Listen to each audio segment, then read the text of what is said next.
બાળ દોસ્તો, હવે આપણે પાઠને સમજીએ. દ્રુપદના દરબારમાં અપમાન પામીને દ્રોણ ફરતા ફરતા હસ્તિનાપુરમાં આવી ચડ્યા. હસ્તિનાપુરના એક કૂવા પાસે રાજકુમારો રમતા હતા. દ્રોણે અસ્ત્રવિદ્યાના પ્રભાવથી કૂવામાં પડેલો દડો બહાર કાઢી આપ્યો. કુમારે આ વાત ભીષ્મ પિતામહને તથા મહારાજા ધૃતરાષ્ટ્રને જણાવી. એટલે તે બંનેએ વિચાર કરીને દ્રોણને રાજકુમારોના ગુરુ તરીકે સ્થાપ્યા. આ જમાનામાં ગુરુની સેવા એ વિદ્યાર્થી જીવનનું એક આવશ્યક અંગ મનાતું. વિદ્યાર્થીઓ ગુરુકુળમાં રહે તે દરમિયાન આખાએ ગુરુકુળના નાના મોટા તમામ કામો પોતે જ ઉપાડી લેતા અને એ રીતે જીવનમાં સ્વાશ્રયની અણમૂલી તાલીમ પામતા. આશ્રમમાં નવો દાખલ થનાર વિદ્યાર્થી આશ્રમની ગાયોને ચારવા માટે જંગલમાં લઈ જતો. આશ્રમના વૃક્ષોને પાણી પાતો, ગુરુના હવી માટે સમધી માગી લાવતો અને જીવનના આવા તેવા કાર્યોમાં પલોટાયા પછી જ રીતસરની વિદ્યા ભણવી શરૂ કરતો. આમ પાંડવોને તેમજ કૌરવોને ગુરુ દ્રોણની સેવાની તાલીમ મળી. કુમારોની પરીક્ષાનો વખત નજીક આવતો હતો. કુમારોએ દ્રોણાચાર્ય પાસેથી કેવી કેવી વિદ્યાઓ મેળવી છે તે હસ્તિનાપુરની સમગ્ર પ્રજા જુએ એવો ભીષ્મનો મનોરથ હતો અને તેટલા માટે એક આલેશાન મંડપ ઊભો કરી જનતાની સમક્ષ કુમારોની પરીક્ષા કરવાનો વિચાર ચાલી રહ્યો હતો. દરમિયાન દ્રોણાચાર્યે પોતાના સંતોષ અર્થે શિષ્યોની તપાસ કરવાનો નિશ્ચય કર્યો. એક વખત બધા અસ્ત્રશાળામાં વખતસર હાજર થયા એટલે આચાર્યે અચાનક જાહેર કર્યું, આજે હું તમારી પરીક્ષા કરવાનો છું. રાજકુમારો તૈયાર થયા અને પોતાના સાધનો લઈને બહાર મેદાનમાં આવ્યા. મેદાનમાં દૂર એક ઝાડ પર ધોળા રંગનું એક બનાવટી પક્ષી ગોઠવ્યું હતું અને લાલ રંગના બે રત્નોની તેની આંખો બનાવી હતી. આચાર્યે કુમારોને જણાવ્યું, પેલા દૂરના ઝાડ પર મેં જે પક્ષી ગોઠવ્યું છે તેની આંખોને તમારે વીંધવાની છે. કુમારો તૈયાર થયા. તેમની આંખો તૈયાર થઈ, તેમના ધનુષ્યો તૈયાર થયા, તેમના તીરો તૈયાર થયા. આચાર્ય બોલ્યા, કુમાર યુધિષ્ઠિર, પહેલો તમારો વારો. જુઓ, આ હું ઊભો છું. સામે ભૂરું આકાશ પડ્યું છે. પેલું રહ્યું ઝાડ અને તેના પર પક્ષી છે. તમે આ સર્વને જુઓ છો? યુધિષ્ઠિર ઊભા થયા, ધનુષ્ય બાણ હાથમાં લીધા અને પક્ષીની સામે નજર કરતા બોલ્યા, ગુરુ મહારાજ, હું તમને જોઉં છું, ભૂરા આકાશને જોઉં છું, દૂરના ઝાડને દેખું છું અને ભાસ પક્ષીને દેખું છું. યુધિષ્ઠિરના આ જવાબથી દ્રોણ ખિન્ન થયા અને બોલ્યા, તમે બેસી જાઓ. પછી વારો આવ્યો દુર્યોધનનો. દુર્યોધન કુમાર, જુઓ, આ હું ઊભો છું, સામે ભૂરું આકાશ પડ્યું છે. પેલું ઝાડ રહ્યું અને તેના પર પક્ષી છે. તમે આ સર્વને જુઓ છો? દુર્યોધને હાથમાં ધનુષ્ય બાણ લેતા જવાબ આપ્યો, ગુરુદેવ, હું આ બધા ભાઈઓને દેખું છું, તમને દેખું છું, ભૂરા આકાશને દેખું છું, ઝાડને દેખું છું અને તેના પર રહેલા પક્ષીના શરીરને દેખું છું. દ્રોણે કહ્યું, બેસી જાઓ. પછી ભીમસેન ઊભો થયો અને આચાર્યના પ્રશ્નના જવાબમાં બોલ્યો, ગુરુજી, હું તમને સૌને દેખું છું. આકાશમાં મોટા મોટા વાદળા તરે છે તેમને દેખું છું અને ઝાડના કોતરોમાં પેલો બિલાડો ફરે છે તેને દેખું છું અને ઝાડ પર તમે ધોળું ધોળું કંઈક ગોઠવ્યું છે તેને દેખું છું. દ્રોણ નિરુત્તર થયા અને ભીમને બેસાડી દીધો. ગુરુ ઘણા કુમારોને કને ફરી વળ્યા, પણ કોઈના ઉત્તરથી તેમને સંતોષ ન થયો.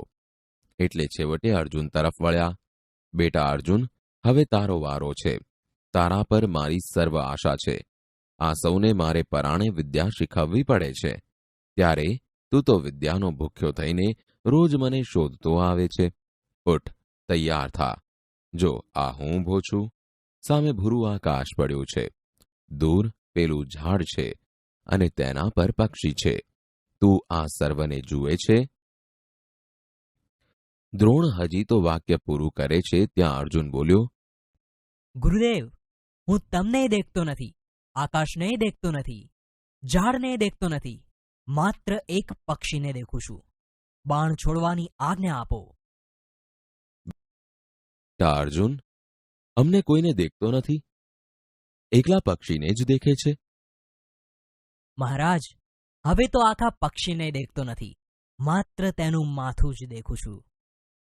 તરત જ અર્જુને જવાબ વાળ્યો અને દ્રોણ કંઈ બોલવા જાય ત્યાં ફરી બોલી ઉઠ્યો, મહારાજ, હવે તો આ પક્ષીનું માથું એ નથી દેખતો, માત્ર બે રાતા તારા ઝગમગે છે તેને જ દેખું છું.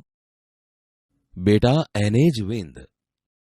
દ્રોણના શબ્દો હોઠ બહાર પડ્યા ન પડ્યા ત્યાં તો અર્જુનનું બાણ સનનન કરતું છૂટ્યું અને પક્ષીની આંખમાં ચોંટ્યો. શાબાશ બેટા, શાબાશ. તું મારો ખરો શિષ્ય છે. તારા પર હું પ્રસન્ન થયો છું. બેટા, આ અસ્ત્ર વિદ્યામાં મારો કોઈ શિષ્ય તારાથી ચડિયાતો નહીં થાય એવું મારું માનવું છે.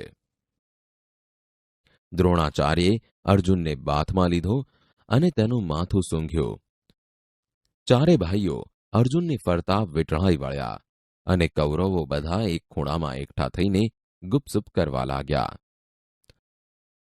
બાળ દોસ્તો, હવે આપણે પાઠનું શ્રવણ કરીએ.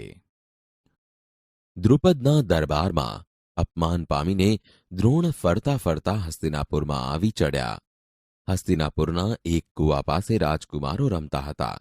દ્રોણે અસ્ત્રવિદ્યાના પ્રભાવથી કૂવામાં પડેલો દડો બહાર કાઢી આપ્યો. કુમારે આ વાત ભીષ્મ પિતામહને તથા મહારાજ ધૃતરાષ્ટ્રને જણાવી. એટલે તે બંનેએ વિચાર કરીને દ્રોણને રાજકુમારોના ગુરુ તરીકે સ્થાપ્યા. આ જમાનામાં ગુરુની સેવા એ વિદ્યાર્થી જીવનનું એક આવશ્યક અંગ મનાતું. વિદ્યાર્થીઓ ગુરુકુળમાં રહે તે દરમિયાન આખાએ ગુરુકુળના નાના મોટા તમામ કામો પોતે જ ઉપાડી લેતા અને એ રીતે જીવનમાં સ્વાશ્રયની અણમૂલી તાલીમ પામતા. આશ્રમમાં નવો દાખલ થનાર વિદ્યાર્થી આશ્રમની ગાયોને ચારવા માટે જંગલમાં લઈ જતો.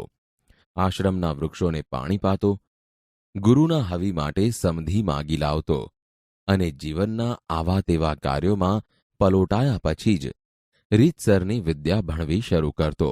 આમ પાંડવોને તેમજ કૌરવોને ગુરુ દ્રોણની સેવાની તાલીમ મળી. કુમારોની પરીક્ષાનો વખત નજીક આવતો હતો. કુમારોએ દ્રોણાચાર્ય પાસેથી કેવી કેવી વિદ્યાઓ મેળવી છે તે હસ્તિનાપુરની સમગ્ર પ્રજા જુએ એવો ભીષ્મનો મનોરથ હતો અને તેટલા માટે એક આલેશાન મંડપ ઊભો કરી જનતાની સમક્ષ કુમારોની પરીક્ષા કરવાનો વિચાર ચાલી રહ્યો હતો. દરમિયાન દ્રોણાચાર્યે પોતાના સંતોષ અર્થે શિષ્યોની તપાસ કરવાનો નિશ્ચય કર્યો. એક વખત બધા અસ્ત્રશાળામાં વખતસર હાજર થયા એટલે આચાર્યે અચાનક જાહેર કર્યું, આજે હું તમારી પરીક્ષા કરવાનો છું.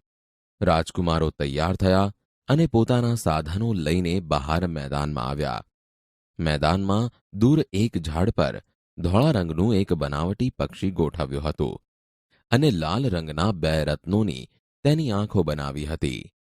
આચાર્યે કુમારોને જણાવ્યું, પેલા દૂરના ઝાડ પર મેં જે પક્ષી ગોઠવ્યું છે તેની આંખોને તમારે વીંધવાની છે. કુમારો તૈયાર થયા. તેમની આંખો તૈયાર થઈ, તેમના ધનુષ્યો તૈયાર થયા, તેમના તીરો તૈયાર થયા. આચાર્ય બોલ્યા, કુમાર યુધિષ્ઠિર, પહેલો તમારો વારો. જુઓ, આ હું ઊભો છું. સામે ભૂરું આકાશ પડ્યું છે. પેલું રહ્યું ઝાડ અને તેના પર પક્ષી છે. તમે આ સર્વને જુઓ છો? યુધિષ્ઠિર ઊભા થયા, ધનુષ્ય બાણ હાથમાં લીધા અને પક્ષીની સામે નજર કરતા બોલ્યા, ગુરુ મહારાજ, હું તમને જોઉં છું. ભૂરા આકાશને જોઉં છું, દૂરના ઝાડને દેખું છું અને ભાસ પક્ષીને દેખું છું. યુધિષ્ઠિરના આ જવાબથી દ્રોણ ખિન્ન થયા અને બોલ્યા, તમે બેસી જાઓ. પછી વારો આવ્યો દુર્યોધનનો. દુર્યોધન કુમાર, જુઓ, આ હું ઊભો છું. સામે ભૂરું આકાશ પડ્યું છે. પેલું ઝાડ રહ્યું અને તેના પર પક્ષી છે. તમે આ સર્વને જુઓ છો? દુર્યોધને હાથમાં ધનુષ્ય બાણ લેતા જવાબ વાળ્યો, ગુરુદેવ, હું આ બધા ભાઈઓને દેખું છું, તમને દેખું છું, ભૂરા આકાશને દેખું છું, ઝાડને દેખું છું અને તેના પર રહેલા પક્ષીના શરીરને દેખું છું. દ્રોણે હાથ પછાડતા કહ્યું, બેસી જાઓ. પછી ભીમસેન ઊભો થયો અને આચાર્યના પ્રશ્નના જવાબમાં બોલ્યો, ગુરુજી, હું તમને સૌને દેખું છું. આકાશમાં મોટા મોટા વાદળા તરે છે તેમને દેખું છું. ઝાડના કોતરોમાં પેલો બિલાડો ફરે છે તેને દેખું છું અને ઝાડ પર તમે ધોળું ધોળું કંઈક ગોઠવ્યું છે તેને દેખું છું. દ્રોણ નિરુત્તર થયા અને ભીમને બેસાડી દીધો. ગુરુ ઘણા કુમારો કને ફરી વળ્યા, પણ કોઈના ઉત્તરથી તેમને સંતોષ ન થયો. એટલે છેવટે અર્જુન તરફ વળ્યા. બેટા અર્જુન, હવે તારો વારો છે. તારા પર મારી સર્વ આશા છે. આ સૌને મારે પરાણે વિદ્યા શીખવવી પડે છે. ત્યારે તું તો વિદ્યાનો ભૂખ્યો થઈને રોજ મને શોધતો આવે છે. ઉઠ, તૈયાર થા. જો આ હું ઊભો છું, સામે ભૂરું આકાશ પડ્યું છે, દૂર પેલું ઝાડ છે અને તેના પર પક્ષી છે. તું આ સર્વને જુએ છે? દ્રોણ હજી તો વાક્ય પૂરું કરે છે ત્યાં અર્જુન બોલ્યો, ગુરુદેવ, હું તમને દેખતો નથી, આકાશને દેખતો નથી, ઝાડને દેખતો નથી, માત્ર એક પક્ષીને દેખું છું. બાણ છોડવાની આજ્ઞા આપો. બેટા અર્જુન, દ્રોણ બોલ્યા, અમને કોઈને દેખતો નથી, એકલા પક્ષીને જ દેખે છે. મહારાજ, હવે તો આખા પક્ષીને દેખતો નથી, માત્ર તેનું માથું જ દેખું છું. તરત જ અર્જુને જવાબ વાળ્યો અને દ્રોણ કંઈ બોલવા જાય ત્યાં ફરી બોલી ઉઠ્યો, મહારાજ, હવે તો આ પક્ષીનું માથુંય નથી દેખતો, માત્ર બે રાતા તારા ઝગમગે છે તેને જ દેખું છું. બેટા, એને જ વિંધ. દ્રોણના શબ્દો હોઠ બહાર પડ્યા ન પડ્યા ત્યાં તો અર્જુનનું બાણ સનનન કરતું છૂટ્યું અને પક્ષીની આંખમાં ચોંટ્યો. શાબાશ બેટા, શાબાશ, તું મારો ખરો શિષ્ય છે. તારા પર હું પ્રસન્ન થયો છું. બેટા, આ અસ્ત્રવિદ્યામાં મારો કોઈ શિષ્ય તારાથી ચડિયાતો નહીં થાય એવું મારું માનવું છે. દ્રોણાચાર્યે અર્જુનને બાથમાં લીધો અને તેનું માથું સૂંઘ્યું. ચારે ભાઈઓ અર્જુનની ફરતા વીંટળાઈ વળ્યા અને કૌરવો બધા એક ખૂણામાં એકઠા થઈને ગુપસુપ કરવા લાગ્યા. મહાભારતના પાત્રોમાંથી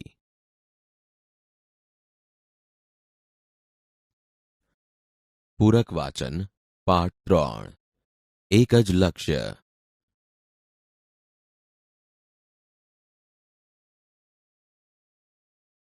બાળ દોસ્તો, હવે આપણે લેખકના જીવન વિશે પરિચય મેળવીએ. એક જ લક્ષ્ય એ દ્રષ્ટાંત કથા છે, જેના લેખક છે શ્રી નાનાભાઈ ભટ્ટ. તેમનો જન્મ ઈસવીસન 1882માં થયો હતો. તેઓ ભાવનગરના વતની હતા. તેમનું મૃત્યુ ઈસવીસન 1961માં થયું હતું. લેખક શ્રી નાનાભાઈએ ભાવનગરમાં દક્ષિણામૂર્તિ નામની સંસ્થા સ્થાપી હતી. તેઓ ગુજરાત રાજ્યના શિક્ષણ ક્ષેત્રમાં નવા નવા પ્રયોગો કરનાર આદર્શ શિક્ષક અને એક પ્રખર શિક્ષણકાર તરીકે જાણીતા હતા. તેમના લખાણોમાં સરળ અને સચોટપણે મૂલ્યબોધ પ્રગટ કરે છે. મહાભારતના પાત્રો તથા રામાયણના પાત્રો તેમના કિશોરભોગ્ય ઉત્તમ ગ્રંથો છે. બાળ દોસ્તો, એક જ લક્ષ્ય એ દ્રષ્ટાંત કથા લેખકના મહાભારતના પાત્રોમાંથી લેવામાં આવી છે, જેમાં તેમણે મહાભારતમાં આવતા આદર્શ વિદ્યાર્થી તરીકે અર્જુનના વિદ્યાર્થી કાળના એક પ્રસંગનું આલેખન કરી અહીં એકાગ્રતા અને નિષ્ઠા એ ધ્યેય પ્રાપ્તિ માટે પરમ આવશ્યક ગુણો છે એ મૂલ્યબોધ સરસ રીતે રજૂ કર્યો છે.